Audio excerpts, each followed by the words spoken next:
हमारे आज के वीडियो लेक्चर का टॉपिक है भावात्मक पक्ष के उद्देश्यों का वर्गीकरण, classification of objectives of affective domain.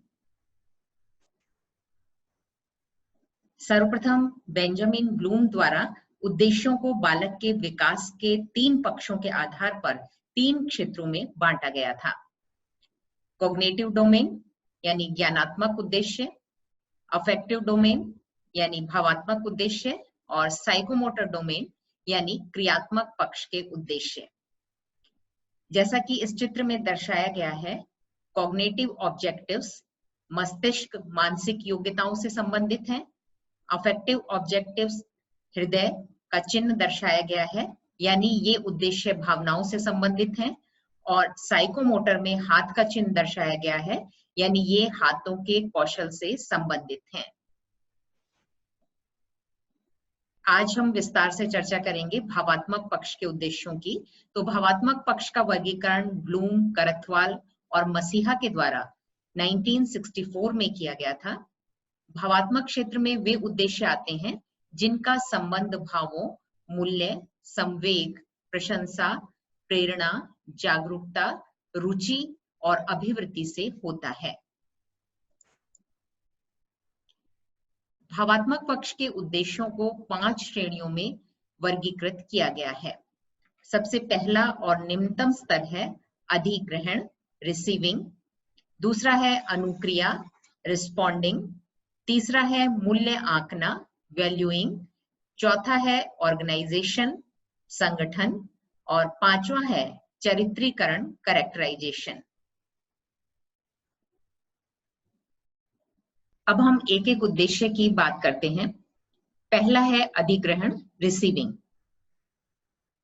इस उद्देश्य में बालक कक्षा में सजग रहकर उपस्थित रहता है, यानी बालक जब कक्षा में उपस्थित है तो वो सचेत है, सीखने के लिए बिल्कुल तैयार है, आपकी बात को सुनने के प्रति वो जागरूक है, आपकी बात को ग्रहण करने के लिए उसमें तत्परता दिखाई देती है, वो सीखने के लिए इच्छुक होता है और आपकी बात पर ध्यान केंद्रित करता है। जैसा कि आप इस चित्र में देख रहे हैं कि विद्यार्थी कक्षा में उपस्थित हैं, ध्यानपूर्वक अध्यापिका की बात को सुन रहे हैं और उस ओर अपना ध्यान केंद्रित कर रहे हैं। जैसे कोई नई घटना, नई शब्दावली, नवीन तथ्य जो आप कक्षा में आज बालक को बताने जा रहे हैं, वो उन्हें ध्यानपूर्वक सुनता है। आपने प्रस्तावना के माध्यम से बालक को जिज्ञासु और विषय के प्रति उत्सुक बना लिया है। जैसे आप बताते हैं कि पेट्रोलियम का प्रभाजी आसवन कैसे होता है, पेट्रोलियम का खनन भूमि से कैसे होता है, पेट्रोल किस प्रकार प्राप्त होता है। तो इन विभिन्न जानकारियों को वो ध्यानपूर्वक तत्पर रहकर सुनता है। दूसरा उद्देश्य है, या हम कहें कि दूसरा स्तर है अनुक्रिया या रिस्पॉन्डिंग। इस स्तर पर विद्यार्थी विषय वस्तु के प्रति अनुक्रिया या रिस्पॉन्स करने के लिए पूरी तरह से तैयार, तत्पर होता है, स्वयं अपनी इच्छा से अनुक्रिया करता है और ऐसा करने में उसे संतोष मिलता है। जैसा कि आप इस चित्र में देख रहे हैं कि अध्यापिका द्वारा प्रश्न पूछने पर विद्यार्थी अपने हाथ खड़ा कर रहे हैं, उत्तर देने को वो उत्सुक हैं। अब विद्यार्थी विषय वस्तु से संबंधित आपके प्रश्नों के उत्तर देता है, स्वयं आगे बढ़कर उत्तर देता है, स्वयं भी विषय वस्तु के बारे में और अधिक प्रश्न करता है और जानने को उत्सुक होता है। कक्षा में वो ग्रुप डिस्कशन में सक्रिय रूप से भाग लेता है, प्रेजेंटेशन देता है, विषय के प्रति अपने विचार प्रस्तुत करता है और अधिक विस्तृत जानकारी प्राप्त करने के लिए पत्र पत्रिकाएं पढ़ता है, प्रयोग करता है। जैसे फॉर एग्जाम्पल, ऐतिहासिक इमारतें हमारी धरोहर हैं, इन्हें क्यों संरक्षित रखना चाहिए, इन्हें संरक्षित रखना क्यों जरूरी है, इस डिस्कशन में वो भाग लेता है। प्लास्टिक प्रदूषण का क्या प्रभाव मानव और अन्य जंतुओं पर पड़ रहा है, इस चीज को प्रस्तुत करने के लिए वो प्रेजेंटेशन देता है। तो ये सारे कार्य विद्यार्थी प्रश्न का उत्तर देता है, स्वयं प्रश्न करता है, प्रेजेंटेशन देता है, लिखित रूप में किसी चीज के लिए प्लान प्रस्तुत करता है, ग्रुप डिस्कशन में हिस्सा लेता है। तो ये उसके रिस्पॉन्डिंग को यानी उसकी तत्पर अनुक्रिया को दर्शाते हैं। भावात्मक उद्देश्यों का तीसरा स्तर है वैल्यूइंग मूल्य आंकना। इस स्तर पर पहुंचकर बालक केवल विषय सामग्री को सुनता या उसके प्रति अनुक्रिया ही नहीं करता, बल्कि उस विषय वस्तु में निहित मूल्यों को पहचान कर उन मूल्यों को ग्रहण करता है। अनेक मूल्यों में से कुछ मूल्यों को वो प्राथमिकता देता है। मूल्य विभिन्न प्रकार के हैं, जैसे प्रेम, विश्वास, आदर, ईमानदारी, सहनशीलता, साहस, सहयोग, एक दूसरे की केयर करना, मित्रता। तो ये विभिन्न प्रकार के हमारे जीवन मूल्य हैं।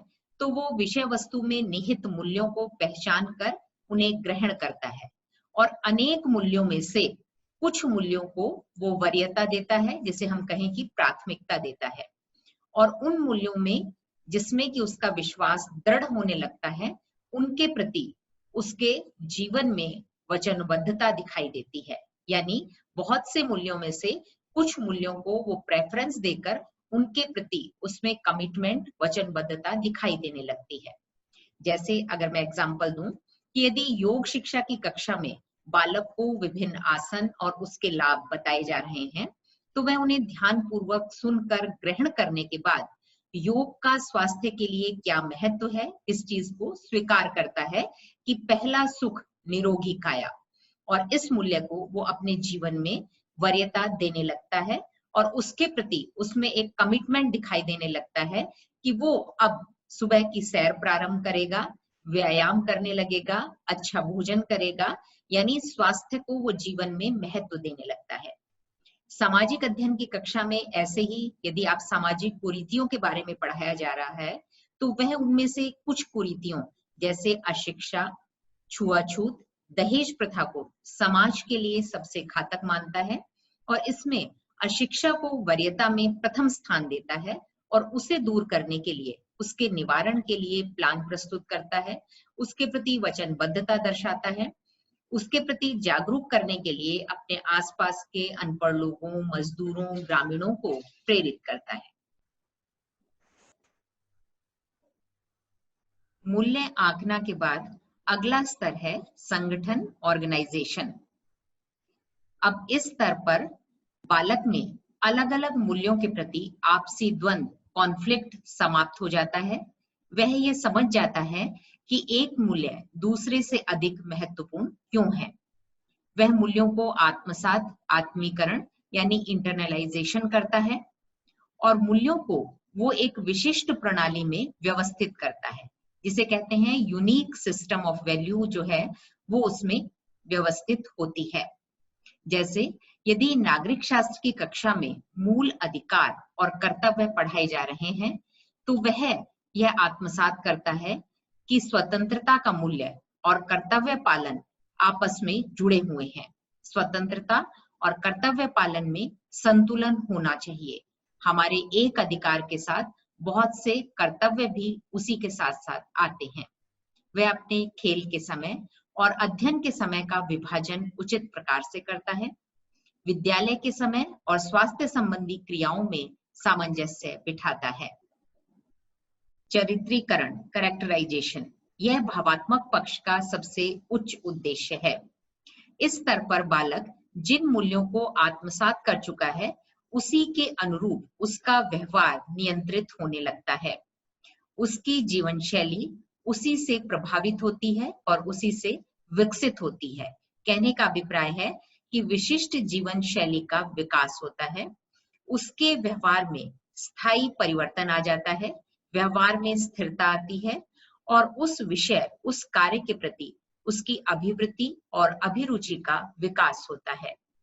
यदि बालक ने प्रकृति के प्रति प्रेम, पर्यावरण संरक्षण के मूल्य को स्वीकार कर लिया है, तो वह अब पेड़ पौधों को बचाने का प्रयास करता है, विद्यालय में, घर में पौधे लगाता है, उनकी देखभाल करता है।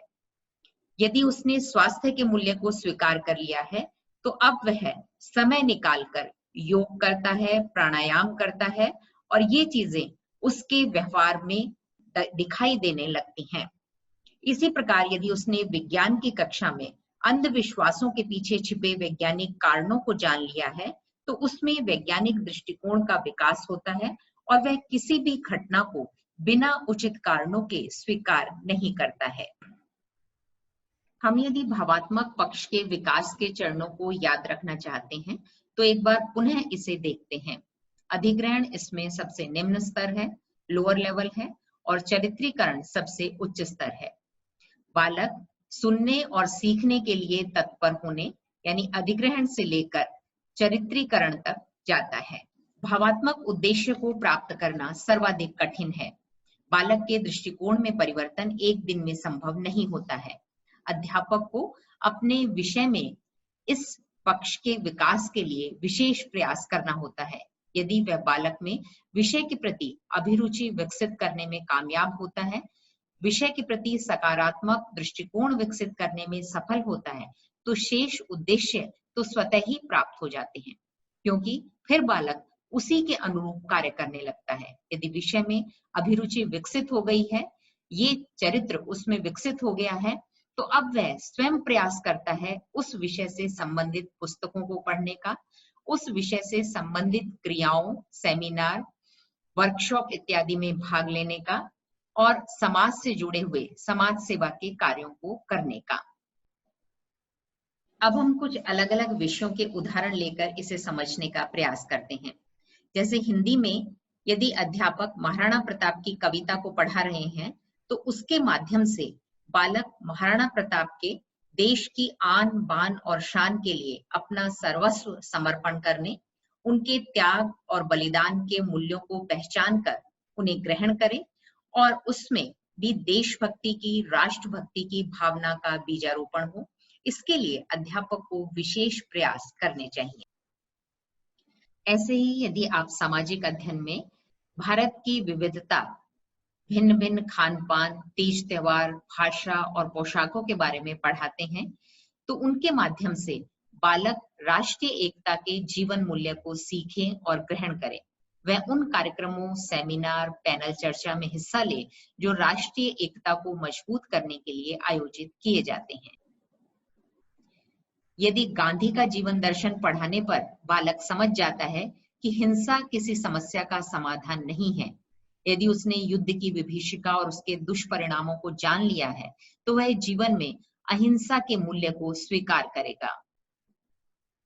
केवल भाषा या सामाजिक अध्ययन विषयों से ही नहीं, बल्कि विज्ञान विषय से भी जीवन मूल्यों का विकास संभव है।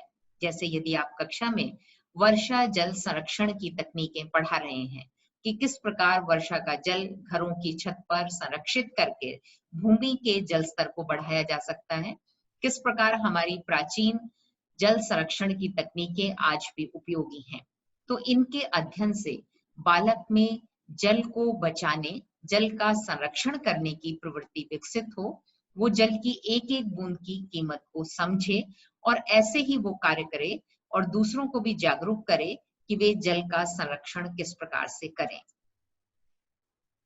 इसी प्रकार यदि रसायन विज्ञान में आप सेपरेशन मेथड्स, पृथक्करण की तकनीक पढ़ा रहे हैं, जैसे आसवन है, निस्पंदन है, तो इनके माध्यम से बालक यह जाने कि जिस प्रकार आसवन के माध्यम से अशुद्ध जल को शुद्ध किया जाता है, निस्पंदन के माध्यम से अशुद्ध मिश्रण में से शुद्ध पदार्थों को अलग किया जाता है छानकर, उसी प्रकार से जीवन में भी हम बुराइयों को त्यागें और अच्छाइयों को ग्रहण करें।